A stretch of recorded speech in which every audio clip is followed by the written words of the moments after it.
Guys game আপডেটের পর এমন তিনটা সেটিং আইছে, এটা যদি তোমরা অন না করো তাহলে একেবারে বট হয়ে যাবা। আর তার থেকে বড় কথা 3 নাম্বার সেটিং তো একেবারে ইম্পর্টেন্ট, ভিডিও মিস করো না, একেবারে লাস্ট পর্যন্ত দেখো।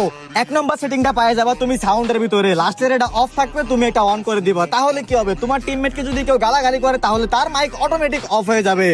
আর 2 নাম্বার সেটিং পায়ে যাবা তুমি ইনফরমেশনের ভিতরে, স্মার্ট মেসেজ সাজেশন, এটা অফ থাকবে, তুমি অন করে দিবা। তাহলে কি হবে দেখো, তুমি গেমের ভিতরে যেই পজিশনে থাকো না কেন ওইটা গেরিনা বুঝতে পারবে আর তোমাদের টিমমেটকে এআই এর মাধ্যমে যে কোনো একটা মেসেজ দিয়ে বুঝায় দিবে। আর 3 নম্বরে যে সবথেকে ইম্পর্টেন্ট সেটিংটা আছে, এটা জানার আগে তোমরা এখনো যারা আমাকে ফলো করোনি একটু কষ্ট করে সবাই ফলো করে দিও। আর 3 নাম্বার সেটিং তোমরা এসইউডি এর ভিতরে পায়ে যাবা। শুরুতে তোমরা কাস্টম ক্লিক করে স্মার্ট অ্যাডজাস্ট নামে একটা অপশন আছে, এটা অন করে দিবা। আর এটা অন করলে কি হবে দেখো, তোমরা অনেকে আছো অলে টিপ দিলে অল পড়ে না, ফায়ার টিপ দিলে গুলি বাইরায় না। সো এটা অন করা থাকলে তোমাদের গেরিনা অটোমেটিক ডিটেক্ট করে নিবে এআই এর মাধ্যমে, আর অটোমেটিক কিন্তু তোমাদের কান থেকে গুলি বের হবে আর অল পড়ে যাবে।